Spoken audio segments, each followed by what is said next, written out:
আত্মসহায়ক গোটক 1 এপ্ৰিলত দিয়া হ'ব 10,000 টকা। এই মাহতে চূড়ান্ত কৰা হ'ব তালিকা। বিহালীৰ পৰা শুভাৰম্ভ কৰা হ'ব এই আঁচনিৰ। অসমৰ দৰিদ্ৰ আৰু মধ্যবিত্তক সকাহ দিব পৰা কেইবাখনো নতুন আঁচনি এইবাৰ বাজেটত ঘোষণা কৰা হ'ব বুলি মন্তব্য মুখ্যমন্ত্ৰীৰ।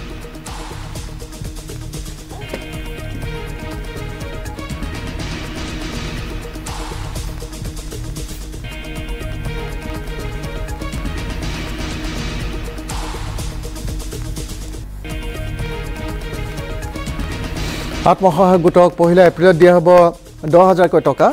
এই মাহতে চূড়ান্ত কৰা হ'ব তালিকা। বিহালীৰ পৰা শুভাৰম্ভ কৰা হ'ব এই আঁচনিৰ। অসমৰ দৰিদ্ৰ আৰু মধ্যবিত্তক সকাহ দিব পৰা কেইবাখনো নতুন আঁচনি এইবাৰৰ বাজেটত ঘোষণা কৰা হ'ব বুলি মুখ্যমন্ত্ৰীৰ মন্তব্য। আত্মসহায়ক গোটৰ বাবে মই এনাউন্স কৰা 10,000 টকাটো কেতিয়াকৈ পাম? নিৰ্বাচনৰ চূড়ান্ত প্ৰক্ৰিয়া এই মাহত আমি শেষ কৰিম আৰু 1 এপ্ৰিল তাৰিখে বিহালীত প্ৰথম 10,000 টকা আই মাতৃসকলক দি এই আঁচনিখনৰো আমি শুভাৰম্ভ কৰিম। আৰু এই মন্তব্য আছিল মুখ্যমন্ত্ৰীৰ।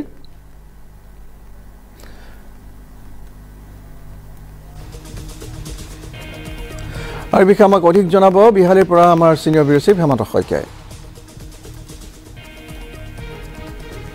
হয় বনদীপ, মুখ্যমন্ত্ৰী মহোদয় বিহালীলৈ আহিছিলে। তেওঁ যি উপ নিৰ্বাচনৰ সময়ত আৰু সেই উপ নিৰ্বাচনৰ সময়ত তেওঁ ঘোষণা কৰি গৈছিল যে তেওঁ বিহালীলৈ আহি প্ৰথমতেই যি আচলতে আত্মসহায়ক গোটৰ 10,000 টকা তেওঁ প্ৰদান কৰিব, প্ৰথম বিহালীতে প্ৰদান কৰিব।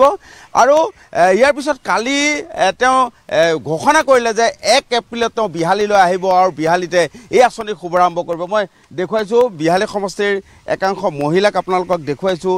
আৰু তেওঁলোকক যিহেতু এই ধন প্ৰদান কৰিব মুখ্যমন্ত্ৰীগৰাকীয়ে, মই তেওঁলোকৰ পৰাই জানিব বিচাৰিম আচলতে তেওঁলোকে কেনেধৰণে আচলতে উৎসুক হৈ আছে যে মুখ্যমন্ত্ৰী আহিছিলে বিহালীলৈ ইলেকশ্যনৰ সময়ত আৰু ঘোষণা কৰিছিল 10,000 টকাকৈ দিয়াৰ কথা। আৰু তেওঁ কালি ঘোষণা কৰিছে যে বিহালীলৈ আহিব 1 এপ্ৰিলত আৰু সেই কাৰ্যসূচীৰ শুভাৰম্ভ কৰিব। কেনেকুৱা লাগিছে আপোনালোকে বিহালীবাসী হিচাপে?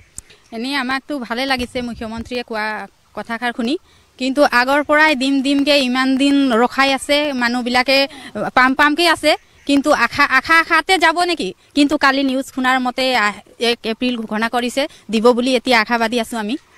কেনেকুৱা লাগিছে কথাটো শুনি? বহুতে ভাল লাগিছে। মুখ্যমন্ত্ৰীগৰাকীয়ে ইমান ধুনীয়াকৈ কালি কৈ গৈছে, আমি আশাবাদী। তেওঁক ধন্যবাদ দিব বিচাৰিছোঁ এইটো কথা কোৱাৰ কাৰণে।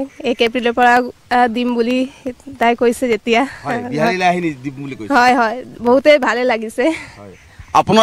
আপোনালোকৰ সমষ্টিলৈ আহিয়ে তেওঁ এই আচলতে আঁচনি শুভাৰম্ভ কৰিব, কেনেকুৱা লাগিছে? ভাল লাগিছে, দিম বুলি কৈছে যাতে ভালে লাগিছে।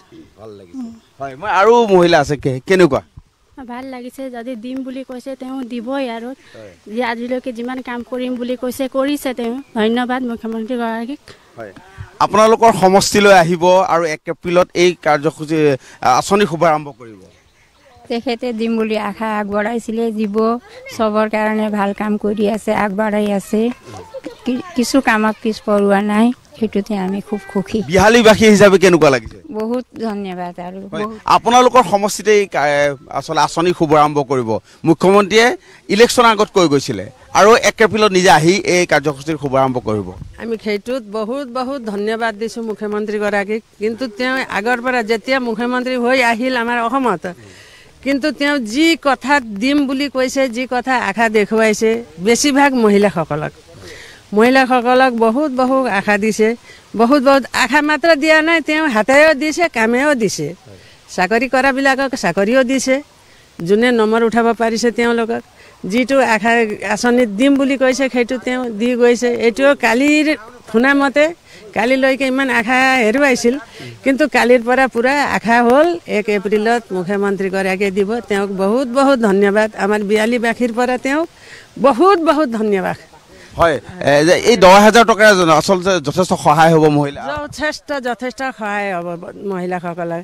কিন্তু এটাই থাকিল, 3টাৰ ওপৰৰ ল'ৰা ছোৱালীবিলাকক নহ'ব বুলি কওঁতে কিছুমানৰ মনটো বেয়া লাগি আছে, কিন্তু সেইটোও পাছত আশা পূৰাব নেকি, সেইটো আশা আছে। আৰু ভাবিছোঁ সেইটো ভাবিছোঁ আমি, পাছত সেইটো আশা পূৰা কৰিব নেকি, হয় নহয়? কি ক'ব? আশাবাদী বহুতো আমাৰ মাসকল হ'ল কিছুমান আছে মানে 4জন ল'ৰা ছোৱালী বা 3জনৰ ওপৰত ল'ৰা ছোৱালী থকাবিলাকক নিদিওঁ বুলি কৈছে যিহেতু দুখিত তেওঁলোক আমি অতি সৌভাগ্যৱান মানে যোৱাকালি আহি বাতৰিটো দিছে ছাৰে আমি বহুত বহুত গৌৰৱ অনুভৱ কৰোঁ আমাৰ সমষ্টিলৈ আহিব আমি বহুত ভাগ্যৱান তেখেতক বহুত বহুত ধন্যবাদ দিছোঁ হয় কৈ গৈছে কথাষাৰ কিন্তু হয় ৰাখিলে কি ক'ব কেনেকুৱা লাগিছে আপোনালোকৰ এতিয়া আমাৰ সমষ্টিত প্ৰথমতে দিছে বুলি মুখ্যমন্ত্ৰীক ধন্যবাদ জনাইছোঁ নিজে আহিব ভাল লাগিছে ধন্যবাদ কি ক'ব আপোনাৰ কেনেকুৱা ভালে লাগিছে কি ক'বলগীয়াটো একো নাই দিলে ভাল পাম আৰু নাই আহিব তেওঁ দিম বুলি কৈছে হয় নিউজটো চালোঁ বাৰু ছাৰে দিম বুলি কৈছে ছাৰলৈ ধন্যবাদ থাকিল যদি দিয়ে ভালেই আৰু কি ক'ব ধৰক মহিলাসকলে পাব সেইটো আপোনাৰ সাহায্য 10,000 টকীয়া প্ৰথমে নিউজ লাইভলৈ ধন্যবাদ পিছত আমি এটাই কথা কওঁ যে বিহালীবাসী হৈ পেলাই আমি গৌৰৱান্বিত যে ছাৰে ঘোষণা কৰাৰ লগে লগে আমাৰ নথৈ আনন্দিত থেংকছ মুখ্যমন্ত্ৰী মহোদয় তেওঁক অশেষ ধন্যবাদ যেতিয়া পাম আৰু আৰু ধন্যবাদ দিম হয় আৰু আইতা এগৰাকী কেনেকুৱা লাগিছে আইতা কথা ভালে লাগিছে কথাটো শুনি পেলাই এই 10,000 টকাটোৱে আপোনাৰ যথেষ্ট সহায় হ'ব